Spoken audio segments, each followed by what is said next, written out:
আচ্ছা, আমরা আজকে ভিডিওটা স্টার্ট করছি। জাস্ট তোদের যে মেসেজটা দিলাম সেটার পরেই ভিডিওটা পাঠাচ্ছি।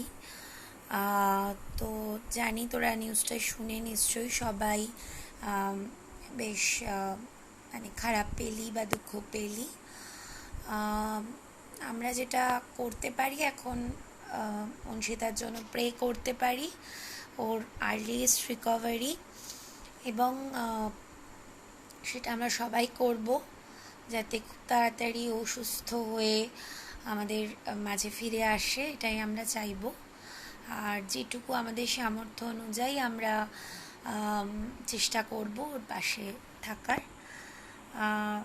আমরা টিচাররা অলরেডি এই মধ্যেই চেষ্টা করছি, আর তোদের কাছ থেকে যে সাহায্যটা আমরা চেয়েছি বা আশা করছি সেটা after lockdown when the college will open we will collect it. তো এটা বলে আমি আজকের আমাদের স্টাডি মেটেরিয়ালটা ভিডিওটা স্টার্ট করছি। আমরা আগের দিন যেটা স্টার্ট করেছিলাম that is the flow control and error control mechanism বা protocol for noisy channel. Noisy চ্যানেলের জন্যই এরার কন্ট্রোলটা আমাদের দরকার বিশেষত। তো আমরা আগের দিন স্টপ অ্যান্ড ওয়েট ARQ প্রোটোকলটা পড়েছিলাম, যেখানে আমরা ফ্রেমগুলোকে একটা সিকোয়েন্সে ভেঙেছিলাম, একটা 0 আর 1-এর সিকোয়েন্স, অল্টারনেটিভ 0 অ্যান্ড 1-এর সিকোয়েন্সে ভেঙেছিলাম। এবং যখন সেন্ডার ফ্রেম 0 পাঠাচ্ছিল, রিসিভার এসিকে 1 পাঠাচ্ছিল যদিও প্রপারলি রিসিভ করে ফ্রেমটা। আর যদি ফ্রেমটা করাপ্টেড হয়ে যায় তাহলে এসিকে পাঠাচ্ছিল না, জাস্ট ওয়েট করছিল, যখন সেন্ডারের টাইম আউট হয়ে যাবে তখন ও আবার রিসেন্ড করবে। আর যদি রিসিভার প্রপারলি রিসিভ করে ফ্রেম 0টা তাহলে ও এসিকে 1 পাঠাচ্ছিল, তখন আবার সেন্ডার ফ্রেম 1 পাঠাচ্ছিল এবং রিসিভার তার রেসপেক্টে এসিকে 0 পাঠাচ্ছিল, অ্যান্ড সো অন। এইভাবে প্রসেসটা চলছিল সেন্ডার আর রিসিভারের মধ্যে।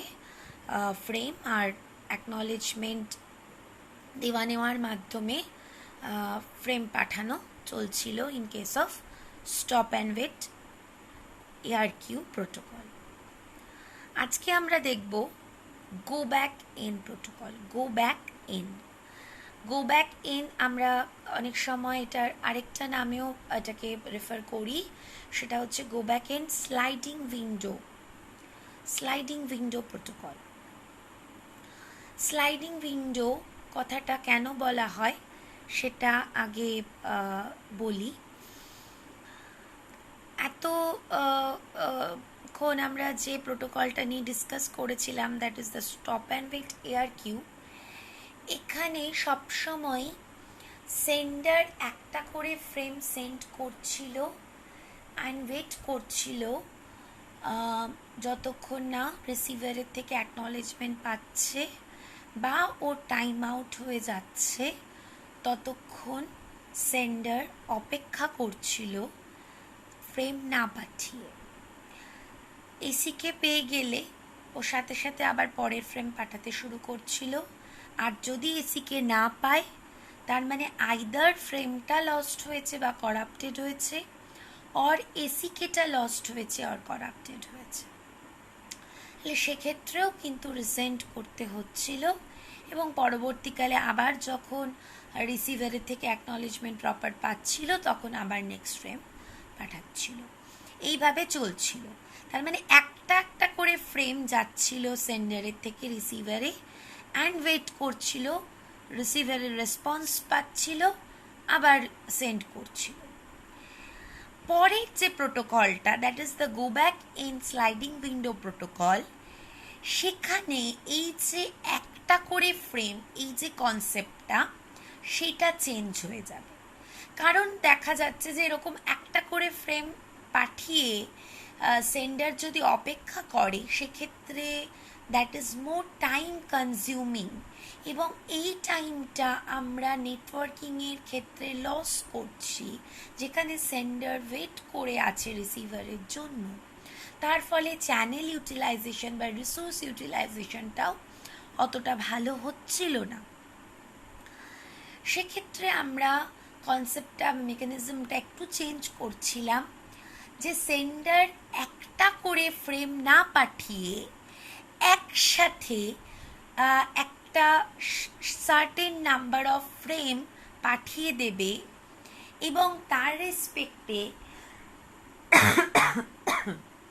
রিসিভার অ্যাকনলেজমেন্ট পাঠাবে। অ্যাকনলেজমেন্ট প্রতিটা ফ্রেমের জন্যই পাঠাবে, কিন্তু যদি মাঝখানে কোনো ইন্টারমিডিয়েট এসিকে লস্ট হয়, তাহলে হায়ার এসিকে যদি সেন্ডারের কাছে এসে পৌঁছয়, তাহলেও বুঝবে যে ওই পর্যন্ত, মানে যে এসিকেটা এলো সেই এসিকে পর্যন্ত সমস্ত ফ্রেম রিসিভার রিসিভ করেছে। কথাটা আবার বলছি, গো ব্যাক এন এআরকিউ বা go back N sliding window প্রোটোকলের ক্ষেত্রে সেন্ডার অ্যাট এ টাইম একটা ফ্রেম না পাঠিয়ে একটা সার্টেন নাম্বার অফ ফ্রেম, যেটাকে আমরা উইন্ডো বলছি, এই উইন্ডো সাইজটা application oriented, dependent on sender receiver negotiation, window সাইজটা ডিপেন্ড করবে। এই উইন্ডো সাইজটা এটার রিলেশন টু দি পাওয়ারের সাথে থাকবে, অবভিয়াসলি আমরা দেখব সেটা। তাহলে এই certain number of frame sender একসাথে একবারে পাঠাবে without expectation of ACK, but receiver ACK পাঠিয়ে যাবে। যদি ইন্টারমিডিয়েট কোনো এসিকে লস্ট হয়, কিন্তু হায়ার কোনো এসিকে এসে পৌঁছয় সেন্ডারের কাছে, তাহলে সেন্ডার বুঝবে যে এসিকে নাম্বারটা এসে পৌঁছেছে ওর কাছে, সেটা যদি আর হয়, তাহলে R-1 পর্যন্ত সমস্ত ফ্রেমও প্রপারলি রিসিভ করেছে রিসিভার, এটাই মিন করবে। তাহলে এইটা অবধি বলে আমরা নেক্সট যাচ্ছি যে উইন্ডো সাইজটা কি হবে সেটা দেখতে, এবং সেটা দেখতে গিয়ে আমরা প্রোটোকলটা একটু গ্রাফিক্যালি বা পিকটোরিক্যালি বুঝতে পারবো। আমি চলে যাব পিকচারটাতে বা ডায়াগ্রামটাতে, যে ডায়াগ্রামটা দেখে আমরা গো ব্যাক এন প্রোটোকলটা বুঝতে পারবো। এই ডায়াগ্রামটা এখানে দুটো অপশন আছে আমার উইন্ডো সাইজের। একটা অপশন হচ্ছে window size should be some value 2 to the power m less than 2 to the power m, and window size is some value equal to the power m. এই দুটো অপশন আমরা দেখব কোনটা better for our mechanism. 2 to the power m for some value m, it can be 2 to the power 2, that is 4.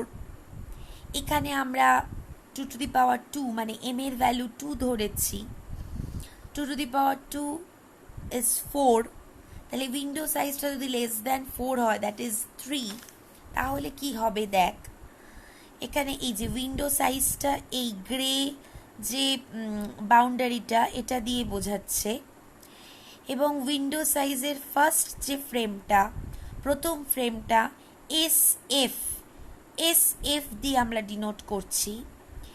SN হচ্ছে যে current যে ফ্রেমটা আমরা সেন্ড করব, we are going to send, সেইটা হচ্ছে SN। আর SW বলে আরেকটা ভ্যারিয়েবল থাকবে, যে ভ্যারিয়েবলটা হচ্ছে উইন্ডোর সাইজ। এই তিনটে আমরা মনে রাখি। প্রথম তালে দেখ এসএফ মানে ফার্স্ট ফ্রেমটা হচ্ছে 0, ফ্রেম 0 সেন্ডার পাঠিয়ে দিল, তাহলে এখন পয়েন্ট করবে ফ্রেম 1কে, কারণ frame 1 is to be sent frame, মানে যেটা we are going to send. তাহলে ফ্রেম 0 গেল, রিসিভারের কাছে পৌঁছলো, রিসিভার অ্যাকসেপ্ট করলো, রিসিভ করলো ফ্রেমটা, অ্যাকনলেজমেন্ট পাঠালো, কিন্তু অ্যাকনলেজমেন্টটা লস্ট হলো। নো প্রবলেম, সেন্ডার পাঠিয়ে যাবে। আগে কি হচ্ছিল, আগে সেন্ডার একটা ফ্রেম পাঠিয়ে অপেক্ষা করছিল রিসিভার যতক্ষণ না অ্যাকনলেজমেন্ট পাঠায়, ও নেক্সট ফ্রেম পাঠাচ্ছিল না। এখন আমি বললাম যে সেইটাই কনসেপ্টটা চেঞ্জ হয়েছে। এখানে আমরা যে উইন্ডো সাইজটা যেটা বলছি, অতগুলো ফ্রেম একটানা সেন্ডার পাঠিয়ে যাবে উইদাউট ওয়েটিং। এবার ফ্রেম 1 পাঠিয়ে দিল, তাহলে এখন এসএন হয়ে গেল 2, that is 2 is now we are going to send. তাহলে ফ্রেম 1 পৌঁছলো, রিসিভার অ্যাকসেপ্ট করলো এবং অ্যাকনলেজমেন্ট পাঠালো, সেই অ্যাকনলেজমেন্টটাও হারিয়ে গেল, লস্ট হলো। এবার এলো ফ্রেম 2 এর পালা, ফ্রেম 2কে পাঠিয়ে দিল, উইন্ডোটা শেষ হয়ে গেছে, ফ্রেম 2 এর রেসপেক্টেও অ্যাকনলেজমেন্ট হারিয়ে গেল, কিন্তু ওর তো উইন্ডো শেষ হয়ে গেছে, ও এখনো পর্যন্ত এই উইন্ডোর করসপন্ডিং কোনো ফ্রেমের অ্যাকনলেজমেন্ট পায়নি। তাহলে কি করবে, ও আবার অপেক্ষা করবে টাইম আউটের, টাইম আউট হয়ে গেলে ও আবার ফ্রেমগুলো, যদি তখনও কোনো অ্যাকনলেজমেন্ট না এসে পৌঁছয়, যদি এখানে সে আমি বলছি যে এসিকে 0 লস্ট হয়েছিল কিন্তু এসিকে 1 এসছে, তাহলে ও বুঝবে, সরি এসিকে 1 লস্ট হয়েছিল কিন্তু এসিকে 2 এসছে, এসিকে 2 এসছে,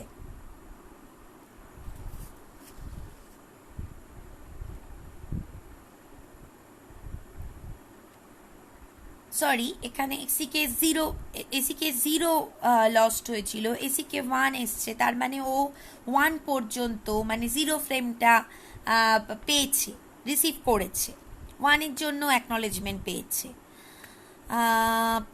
দিয়ে তারপর ফ্রেম 2টা ও হয়তো এসিকে পেল না, সেরকমও হতে পারে।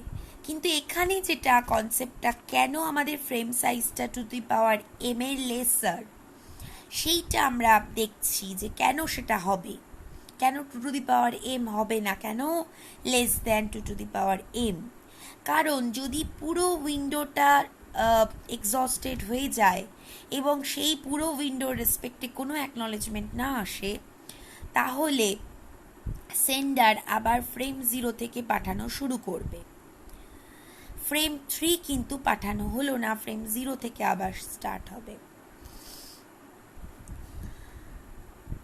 তাহলে ফ্রেম 0, 1, 2 আবার পরপর যাবে, এরপর যখন 3টেই অ্যাকসেপ্টেড হয়ে গেল, ও কারেক্টলি ডিসকার্ড করে দিল, কারণ ও বুঝলো যে অলরেডি 0 চলে এসছে।